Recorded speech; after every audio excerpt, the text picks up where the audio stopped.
E eu posso fazer uma leitura espiritual disso? Você falou aí o povo judeu perseguido. Quando eu falei, puxando aquela questão de racismo, que eu falei, né, a diferença das vezes como alguns negros falam do racismo e como os judeus falam, que eu falei que eles foram mais escorraçados, tem um motivo espiritual por isso. Eu acredito particularmente na teologia do grande conflito. O que é que eu chamo de teologia do grande conflito? O bem contra o mal. As forças da luz contra as forças das trevas. E muitas das brigas, dos conflitos que nós vemos do lado de cada eternidade ou no plano físico é apenas uma reverberação do que está acontecendo no mundo espiritual que a gente não está vendo. A base bíblica para isso.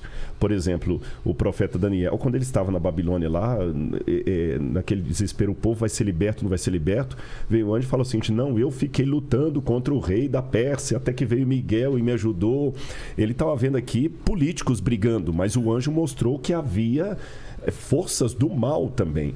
O rei de Tiro tem a história dele misturada com a história do próprio diabo, do próprio Lúcifer, sendo arremessado do céu. A besta do Apocalipse é vista ao mesmo tempo como o dragão, que é a antiga serpente, e é o Império Romano. Então, o mundo espiritual... Lembra de Stargate? Sim. Eu vou fazer essa comparação. É como se o mundo espiritual e o mundo físico estivesse aqui, ó. E muitas coisas, a gente só está vendo o mundo físico, a gente vê um camarada às vezes te xingando, mas por detrás do cara que está xingando o Saião, às vezes tem um demônio que está fazendo ele xingar o Saião, porque ele tem ódio do que o Saião pode fazer para Deus. O bom da história é que nós temos uma legião de anjos do nosso lado. E dito isto, eu entendo por que de todos os povos da Terra, mais do que todos os africanos, mais do que os japoneses na época... O povo que foi mais perseguido e que houve mais tentativa de erradicar da terra foi o povo judeu. Então, por isso que não se justifica o ódio do mundo contra os judeus, mas se explica. Porque se o Messias vem deles... Se eu fosse o diabo, tem uma brincadeira... A palavra divina com as suas promessas. Exatamente. Se eu fosse o diabo, tem uma brincadeira dessa lá nos Estados Unidos. Se eu fosse o diabo, eu ia querer extirpar esse povo mesmo. Não só porque o Messias veio deles, mas pelo que eles significam. Não, e não tem lógica. Por exemplo, o americano foi bem sucedido, o alemão se deu bem, o japonês fez isso, todo mundo, parabéns, pô, os caras são trabalhadores, são organizados, fez isso. O judeu se deu bem e roubou alguma coisa, fez alguma coisa errada. Quer dizer, todo mundo que tem sucesso, a gente bate palma. Se for o judeu, a gente já imagina que tem... Até você fala, esse cara é muito judeu, que ele é muquirana, tem um monte de estereótipo, né? E não tem sentido. E eu tenho experimentado isso na minha vida, né, de ver pessoas assim que não sabem nada.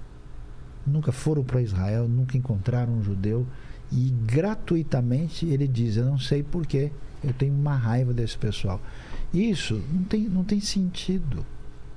Os judeus foram extremamente assim, importantes na contribuição do que a gente chama de cultura germânica da Europa Central, tanto na Áustria como na Suíça.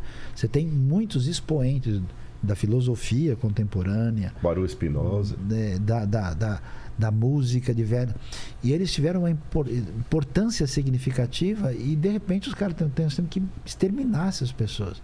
E como muitas pessoas reagiram em relação a isso, assim, como se fosse a coisa, parece que o pessoal está narcotizado e está hipnotizado, né? Como se fosse uma coisa absolutamente aceitável. Quer dizer, não tem sentido. Ou melhor, no plano espiritual tem. Assim, né? Pois tem que ter uma coisa que vai além do Eu não sei físico. porquê, mas não eu sei dá. que eu tenho que odiar esse povo e tirá-los daqui. Doido. E olha que interessante esse paradoxo. Abrindo o jogo com você, com quem estiver interessado em ir para essa viagem. Se você for esperar uma floresta como a Amazônia, aquela exuberância, você não vai encontrar isso lá. Se eu olhar pela terra, Israel, 63% deserto, o Brasil é muito mais bonito. Se eu olhar pela cidade de Jerusalém, é uma cidade antiga e tudo, mas tem muitas outras cidades. Paris é mais bonito. Mas é aquilo que eu falei do paradoxo de Deus. Aquele ali é que faz algo que os demais não fazem.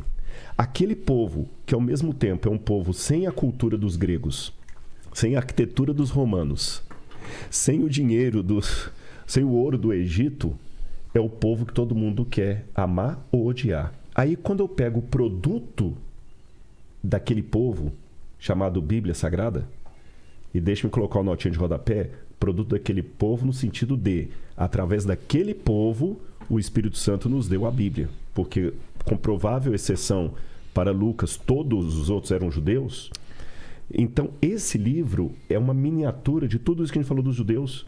Porque a Bíblia também, embora tenha muitas partes poéticas bonitas na Bíblia, 1 Coríntios 13, o próprio Gênesis ali tem uma métrica muito bonita, você sabe melhor do que eu, mas no geral, você é um homem da área de letras, no geral, a Bíblia está longe de ser um best-seller. Em termos de sofisticação literária. Você está entendendo? Porque ela descreve situações meio dantescas, situações assim que...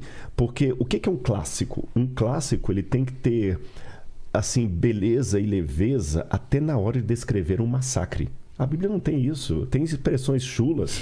A porca voltou ao seu vômito.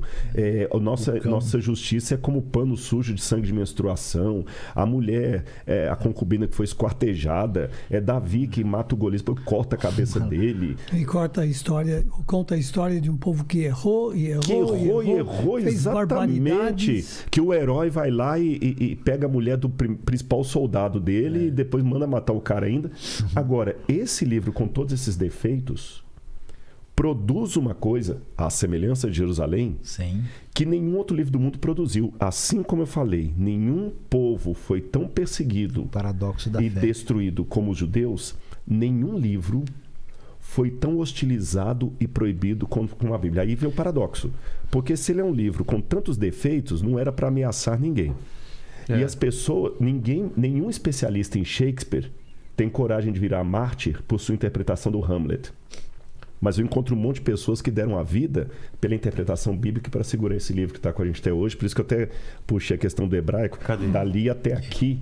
Esse livro é a história da Bíblia é um microcosmo da história do povo judeu.